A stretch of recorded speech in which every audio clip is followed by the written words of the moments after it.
But these individuals were not blessed by fortune, they were more like Trojan horses chosen by a demon. Yet, regarding the events inside the cabin, the minds of the 4 survivors were completely blank. It was as if their memories from the flight had been forcibly erased. They couldn't recall any clues about what had caused this incident. For safety reasons, the CDC team immediately placed the 4 survivors into isolation. Deep within the cargo hold, they discovered a massive, ornately carved wooden box in a Gothic style. It looked like a coffin, but it was filled with soil. The most unsettling detail was the lock. It had been smashed open from the inside. This meant that whatever had been inside was now loose. Meanwhile, 30 miles from the airport, in the back of a rundown pawn shop, an old man named Abraham was glued to the news report on TV. His eyes were filled with a mixture of dread and fury. A deep, uneasy premonition settled over him. He turned and walked down into his basement, where he drew a silver sword that had been his companion for a lifetime. Holding it, he spoke to a large glass jar on a shelf, his voice a low murmur, "It's back." He wasn't sure if he still had the strength to fight that thing again. But one thing was certain, he couldn't let it continue to harm people. Without hesitation, Abraham opened the jar.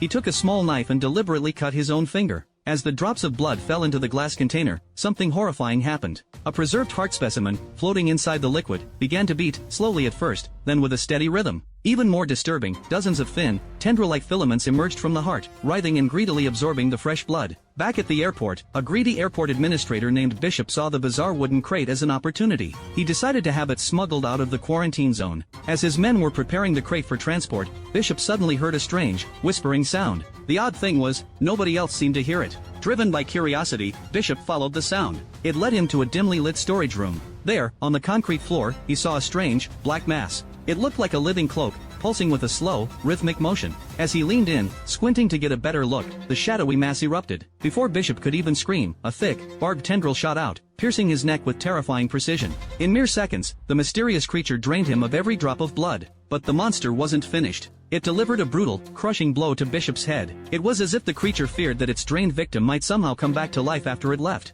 Then, without turning around, the entity swiftly retreated backwards, vanishing from the warehouse. At the same time, the medical examiner's team finally made a breakthrough, but their findings were deeply unsettling. All 206 victims, every single one, had been completely drained of blood. Their circulatory systems were filled instead with an unknown, milky white fluid. Furthermore, each body had an identical, surgically precise incision on the neck. Watching the video feed from the morgue, F and Nora exchanged a troubled look. The pieces of this puzzle made no scientific sense. They were facing something science couldn't explain. Determined to find answers to this disaster, F and Nora decided to return to the cargo hold. But just as they were about to leave, Abraham found them.